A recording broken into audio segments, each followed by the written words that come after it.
everyone, Colin Plume here on another episode of Self-Made Millionaire Tips. And I'm here with a uber successful residential agent, Alan Taylor, who has, I could easily say sort of dominates the area that I've been living for a long part of my life, San Fernando Valley, Encino, Sherman Oaks, Studio City, where a lot of people have been moving, obviously, for many years. And I think people that are fed up with the West Side are realizing that the San Fernando Valley is a great place to live. And you are a Compass agent working with Compass, one of the biggest companies in the country, and you're in the 1% of all producing agents nationwide. That's incredible in terms of sales and volume. And you've had a very interesting career in real estate. I know that your father's in real estate. Tell us a little bit how you got started and sort of what led you into helping people find their dream home. Thanks, Colin. So yeah, as you said, my dad's in the business, so that was kind of an easy in for me. When I got out of college, I actually started in the finance area, so I did takeout loans and residential loans for home buyers. I wasn't the best fit for me. I like people and places a lot better. So when I decided to get out of the mortgage business, which was right around the first market crash, the 2008 crash, called my dad, say, hey, I'm looking for something less stressful. He laughed at me.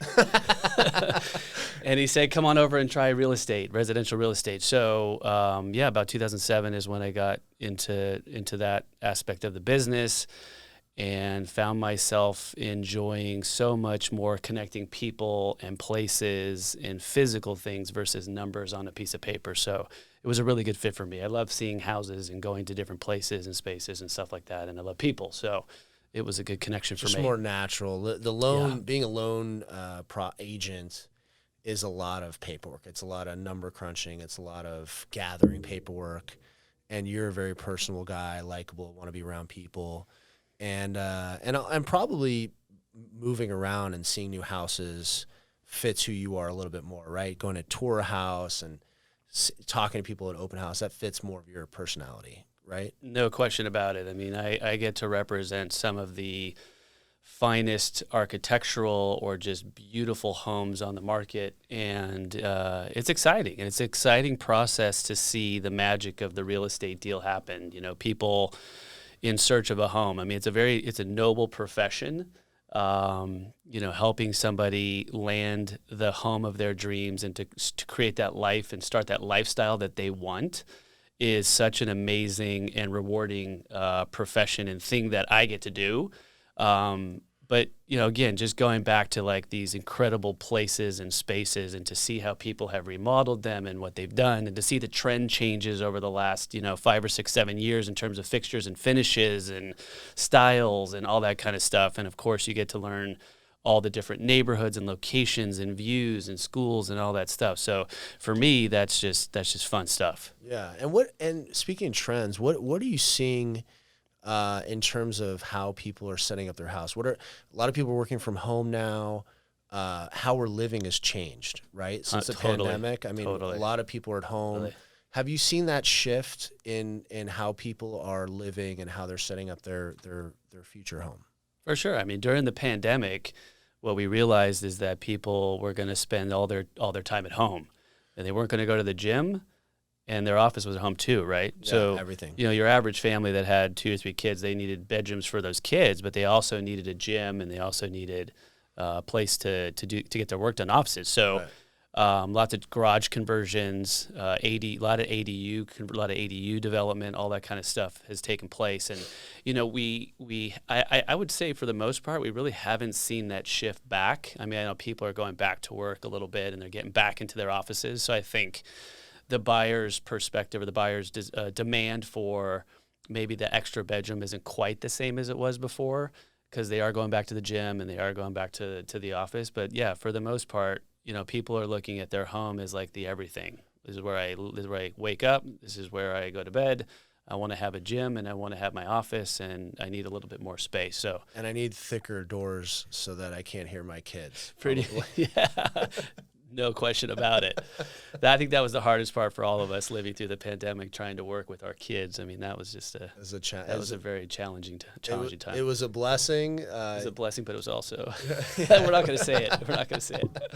Yeah, I remember just trying to navigate those first 6 months during COVID and getting used to just the kids being home all the time, and as a parent you hear your kids out there crying or screaming or whatever, and you want to go out there, but you have a job, right? And I think everybody's sort of going through that as they don't in their home. This home has changed, whereas before, with Sharon and I, Sharon was working, and then she had to quit her job during the pandemic because we didn't have any way for both of us to work, and she missed the getting out of the house and getting away. Totally.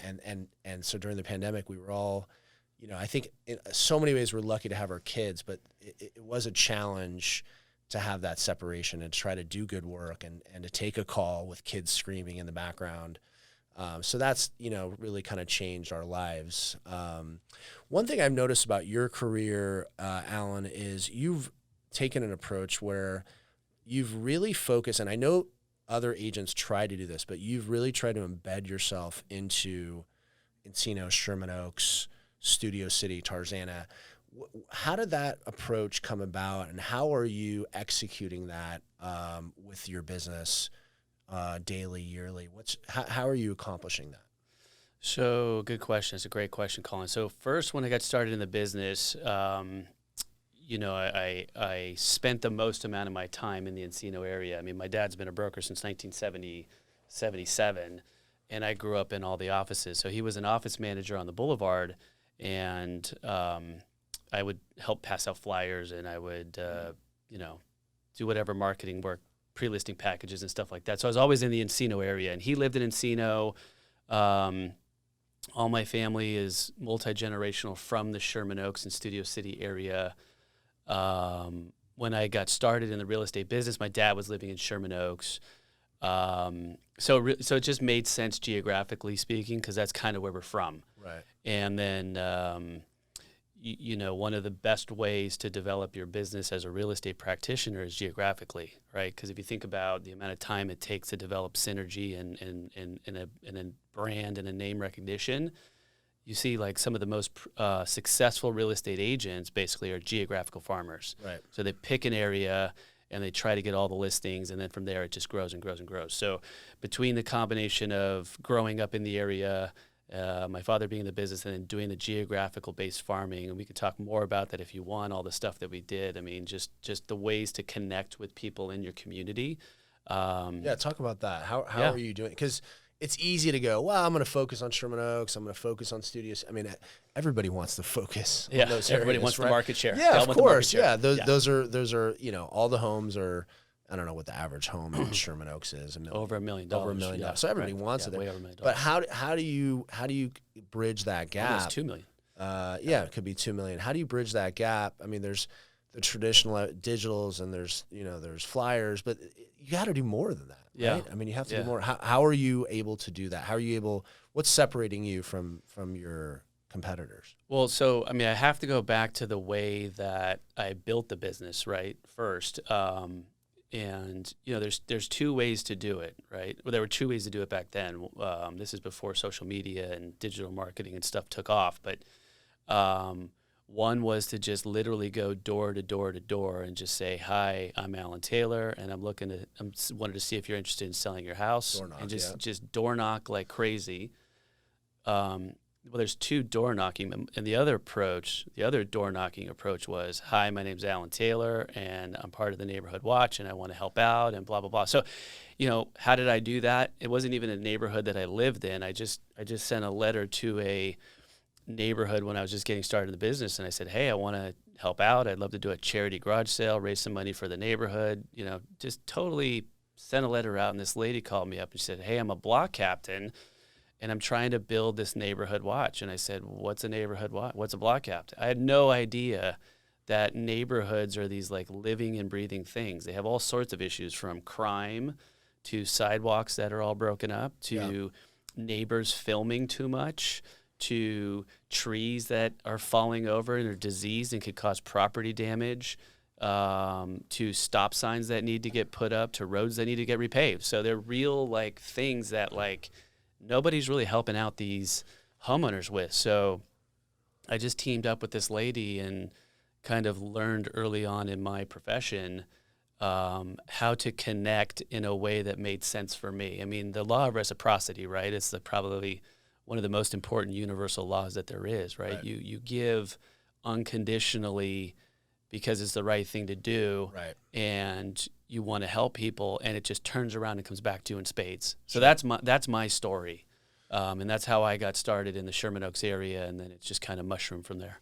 And it's I think when people are, obviously they're a lot of times it's a friend that ends up being their agent, right? There is that friend, but there's new people coming in the markets too, right? There's, millennial buyers, there's new buyers that maybe they don't have a real estate friend.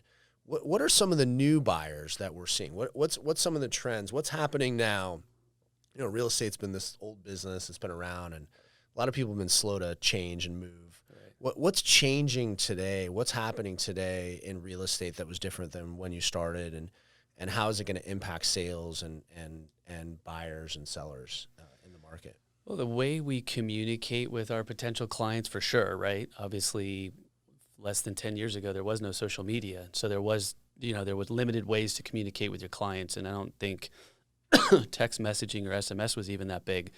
So just really the way that we communicate with our clients. We are the largest wave of first-time home buyers in the history of the United States is here and has been here for the last couple of years and will continue to be here for the next few years, the millennials. And they're looking to be communicated with in a certain way. Right. They want a completely seamless real estate transaction on an iPhone or an Android. So, both as a company and as an agent, you need to be able to speak their language and communicate to them and connect with them, in certain ways. And obviously with social media, it's a no-brainer. I mean, you can connect with, 60 to 70% of your network on either Facebook, Instagram, or LinkedIn, and message instead of a one-to-one phone call. Hey, Colin, how's it going? Right. I send a message out that is really thoughtful and impactful, and you and 9 or 10 other of my friends will also see it as well. Right. So it's not going to replace it should not, and it's not supposed to replace the one-to-one and like just that direct personal touch, but it's just changed the way that we've communicated with those segments. And it's not changing who the buyer is. The buyers are who they are, demographically speaking, obviously. But we just, need to be able to communicate to different people in different ways. And so that technology stack has just changed completely. So trying to keep up with it's a lot, but lots of opportunities. Adapt or die. Yeah, right? Adapt or die. That's it. We're seeing a lot of changes in the local Los Angeles market in California. There's a bill I want to ask you about, Alan, just because, a lot of people were excited about it or they hated it when it came out. It was the Senate Bill 9, where it allowed people to build 4 units on pretty much any property, right? What's happening with that? Are you seeing that out there? A lot of people were afraid that they were going to see their streets flooded with all kinds of construction and it was going to change everything. And there was a lot of, people that were upset about it. So what are you seeing actually on the ground in the market? Are you seeing it out there? No, we're not seeing it at all. I mean, obviously there's a housing crisis in California, and they're looking at different ways to solve that issue. When that bill was presented, we heard it throughout all of the residents groups, the homeowners associations, the city council. People were definitely not happy about it. I think what we found out later was that there are all sorts of stipulations and requirements that you have to meet in order to do it. So like a large percentage of the people couldn't do it. Like your investor speculator type, they can't just come in and buy a house and then just dice it up and then turn it around and leave and just demolish a neighborhood and just take off with the profit. Like that doesn't exist. And it's not quite the issue that we thought it would be originally, but we have to wait and see. There's also an issue with getting the legislation passed through to the building and safety, right? So this law passed, I think, over a year ago now. Yeah. And so we've had investors and we've had clients kind of call us and ask us and talk to us about it, but we really don't have the guidance from building and safety. So they haven't updated ZMIS. I don't think that all of that's updated yet. So we'll see how that's going to impact our communities in the future. But my sense is that it's not going to have as drastic of effect as some people thought. Yeah, and when I saw this bill, I thought to myself, there's not that many properties that have that much land anyway. If you really think, I mean, a lot of properties are built with a little bit of a backyard. So are they how small are these properties going to be? Exactly. I mean, are they going to build these little? Well, think about it. You'd have to demolish your house. Your nice house. Your beautiful house that you live in. You're going to have to demolish it. I think the rule was something along the lines of you had to live in the house or live in the property for a certain amount of years. Yeah. Right? So you're talking about somebody who bought their house. Right. That in the space that they need. We just talked a minute ago about needing a gym and needing you need bigger. So what are you need gonna do? More square footage. I mean, I guess you could tear it down and build one house to live in. My office is over there. The gym's over there, and no, but we have to see. But I just don't see it. I mean, it's kind of like really the tiny home movement. Is a lot of people are talking about it, but I don't know a lot of people that want to live in those. For me, it makes more sense to be in the corridors, kind of like the way the valley is developed now, right? You got your your Fultons, your Coldwaters, your Whitsets, your Laurels, like all of those streets are meant for multi-family. The major streets. Yeah, and the interior streets are single families. So exactly. That design I think is going to hold the test of time, and maybe there'll be a couple that change, but for the most part, I don't think we're going to see a lot of people change. They don't need to be worried about it. I don't think so. What's going on? California, a lot of talk in the news all over, talking about crime. Has it affected? Have you seen a big effect? I know you talked about the neighborhood watch, which you're on. Is it affecting people buying homes, or are people change? Is anything have any effect there on the increased numbers in crime that we're seeing? Yeah, I mean, I think that we're getting sellers who are coming to us just saying they're fed up with the changes that they see in Los Angeles. I mean, being part of the neighborhood watch, we have I wouldn't say we've tracked the crime, but there are LAPD crime maps. The city of LA has tried to do a good job to document all the crimes that are taking place, specifically so that they can address those crimes or crime patterns and things like that. And you would think that part of the real estate transaction would be some kind of like crime disclosure or something like that, and it's just not. Mm-hmm. But burglary from motor vehicle is the number one issue that we all have. I mean, the way the valley was developed in the 50s, you've got these single family houses with detached garage. Everybody uses them for storage. And everyone parks on the street, and of course they've got kids, and they park on the street, and they leave stuff in their cars, and then all of a sudden, the car gets hit. Yeah. There have been home burglaries. We're understanding through the LAPD that there are organized crime groups that are coming in, and they're, targeting these areas that are of influence.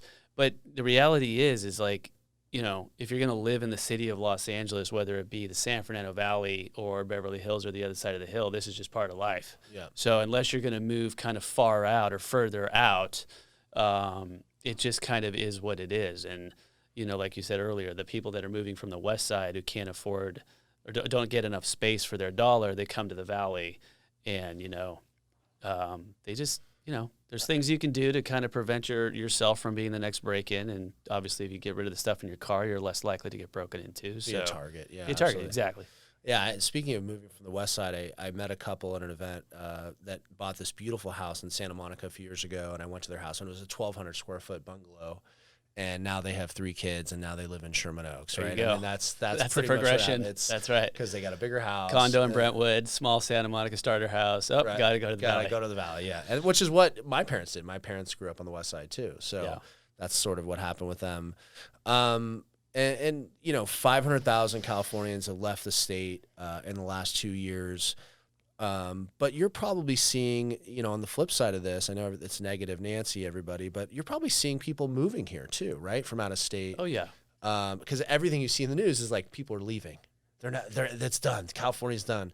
What are you seeing? Are you seeing people come from, some states that just the American dream. They want to live in LA. The weather's perfect. Are you seeing that on the flip side too? Yeah, for sure. I mean, headlines are meant to terrify and not clarify. I mean, that's a line that I stole from somebody, but they're not always telling the same picture. So we may have more people leaving. I think we were more people leaving California for the first time or something like that. There are coming in. Yeah. So yeah, it's I a high mean, number. and part of that had to do with COVID, of course. People not having to be here close, right? They, if you can work from anywhere you want, you did. Yeah, you did exactly. So we have people moving all over the United States, and a lot of it is just retirees or their kids went to school in other areas, and now they want to be close to the kids, Sure. so they're out of here. But yeah, we have a lot of job transfers. Those are always a big source. People moving to be closer to kids, that kind of thing. So there's always people coming and going for a variety of reasons. So it's not all what's reported, I would believe. No. People are moving here too. People are moving a lot. Of course, look at the weather. So in your career, is there any sort of transactions that you've been a part of that really moved you, that stands out in your mind? Like, this was like finding this home for somebody was just something that was so spectacular that it sort of renewed your energy in the business a little bit? That's a great question. Great question. I got to think about that one. I mean, of course there's you go on these listing presentations and you fall in love with these houses or the people that live in these houses, and you're just hoping you get the listing because it just means so much to you. Like, I'm going to launch a incredibly cool architectural house in the hills of Sherman Oaks, and anytime you get a listing on something that's so special and spectacular, it feels really good. Yeah. So there's that. And it's nice to have a house that, I know you love to sell. You're excited about it. You're excited where you walk around. You love it. Yeah. You're excited about it. You're excited about the architecture. 100%. And that's obviously part of the interesting part of the job is seeing, what somebody built 40, 50 years ago, or maybe a new build. I know you deal with a lot of Mellonton style homes, and that was a big genre. Yeah. But yeah, it's you're doing something that's so personal, right? This is not, on commercial real estate, it's a numbers game and it's money, and obviously there's money involved in this too, but it is an emotional experience, and you're sort of going along that ride with these people. How do you navigate that personally? Because I know there can be a lot of highs and lows. How do you deal with that personally, where you're taking someone, or maybe they go out on 10 homes and they can't get it, and you're just, does it trouble you, or how do you deal with that? Well, you kind of figure out how to deal with it through your experience, right? So you're really in a sense managing the client's expectations. So, let's just take like a successor trustee who's selling their parents' house, right? And they've got another sibling that they're involved with in the sale of the property. It's highly emotional. So your ability to kind of communicate and speak their language and understand what they're going through is a huge part of making that a more rewarding and enjoyable experience for that, for that client. And then on the buy side, it's hard. It's really interesting right now. You'd think that with today's real estate market that it's so much easier to buy a house. It's not. I still have clients that have been looking for 2 or 3 years for the right house. And so sometimes you get that lightning in a bottle where you reach out to a friend of yours and say, hey, what do you have coming up? And then all of a sudden he goes, I have something for you. And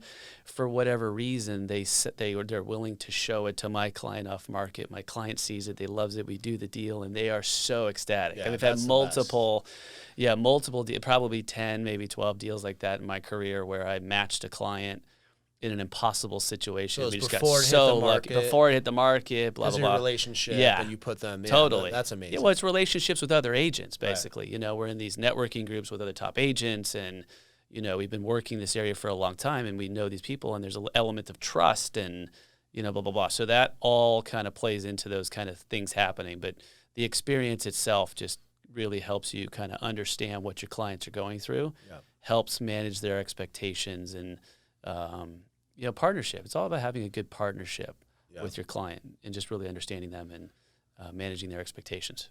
Yeah, and right now the interest rates are high. The market's down, right? Maybe not prices, right? From what I'm seeing, it doesn't look like prices are down as much. Maybe some, but it seems like more just volume is down pretty significantly. How long do you think this is going to last in terms of if they keep interest rates where they are for the remainder of the year? Do you think volume, just people get used to these rates and they start buying and selling, or is it going to, are we just going to be slow for a while? What are your thoughts on that? We are going to be slow for a while. I mean, I have no idea how long it's going to take, right? But unless there's a massive change in the interest rate environment, the expectation is it should be bumpy for some time. So, the owner of our company, Robert Refkin, went on to CNBC and was on Squawk on the Street and basically said that buyers today have already understand that the new interest rates are the new normal, right? So if they expect that the interest rates are the new normal, then it's no longer a waiting game for them to buy based on the rate. It's just really about finding the right house and then transacting. It's going to be interesting. I mean, it's like you said, the supply is very, very low. And we've got buyers that are wanting to buy, but they're just waiting for the right house to pop up. And when that right house comes up, of course, there's 4 or 5 or 6, 7 other families that think that that's the right house for them too. Right. And of course, there's competition. So that house, that one house that sells, if you take a look at like a school district, right, and a price range of let's say 1.8 to 2.2. There could be 5 or 6 houses on the market. They're all over the price. They got levels. They don't look good. I mean, they just don't work. And then all of a sudden, one house pops up, and it's like, that's a great house at a great price, and the whole market goes to that one house. Right. And the price of that house, the multiple offers happen, and the price goes over the asking price. So it's going to be interesting. I mean, I think the Fed's going to raise the federal funds rate another quarter. You think so? God. Well, I mean, it's inevitable. Yeah, I think so. And there's obviously fallout with that. But, the one thing that's holding prices up is lack of inventory and demand. Like these millennials are still coming. So the largest wave of first-time home buyers in U.S. history is still there, and they still want to buy. Right. But I think that like your speculative buyers, those guys are gone. Yeah, those guys are gone. I mean, there's someone's still going to buy a house and they'll flip it if they get the right deal off market or whatever. But you can't expect the rise in prices over the next 2 to 3 years to bail you out of your real estate investment. Absolutely. Yeah. So tell me, Alan, you've been doing this a long time, since 2008. Is it still fun? Do you still enjoy it? Is it like, I know it's harder than it was before, but does that making it a little bit harder, and people are probably quitting, and does that give you a little resolve, and does that make it sort of exciting where we're at today? Yeah, I mean that's the silver lining with what's happening right now is the fact that some of our competition will get out of the business, right. But it is. I gotta say, man, it's a little bit more of a grind right now. Yeah, it's tough. It's a little bit more of a grind. Yeah. I mean, I've got a few clients that are asking me why their house isn't selling. You look at the difference in today's, environment versus before. I mean, before I even put the property in the MLS, I had 10 calls, 12 calls. Right. I just basically said one thing to one person, and I had 12 calls. Yeah. Now it's just like I can't get somebody to call me, so we're having to come up with all sorts of interesting stuff like 2-1 buy downs and all this marketing and just calling other agents. Who's showing your houses? Are you guys getting showings? Yeah. It's just a whole different ball game, and it's a lot more work and a lot more tedious. But I've been through this cycle before. When the market crashed, that was when I got started in the business. Yeah, absolutely. So that's a huge advantage for somebody like me. So we're in it for the long haul. We're not short-term guys. I mean, I've been doing this for almost 20 years, and I'll do it for the next 20. And this is just my opportunity to kind of reestablish my brand and my name and get more market share when the market turns around. So I think you are. I think you are, and I think that hard markets really make or break people. And I think a lot of people are getting out, and you're in a good position. And I think your market share is just going to continue to grow. And I think what you're doing is great. And your marketing is really, I think I've talked to you about off camera, is really, I love what you're doing. It's fantastic. You're putting yourself out there. I learned from the best. This guy right over here. Yeah. Well, this is Alan Taylor, great agent, top 1% nationwide. If anybody's looking to buy or sell a home, how do they get in touch with you? You can DM me on Instagram at Alan Taylor Real Estate. Look me up on Google. You'll see me everywhere. Yeah, absolutely. The man, Alan. Thank you so much. Appreciate it. I hope any comments come in, let us know. I'll forward them to Alan, and hope you enjoyed this session of Self-Made Millionaire tips. Talk to you soon. Thanks, guys.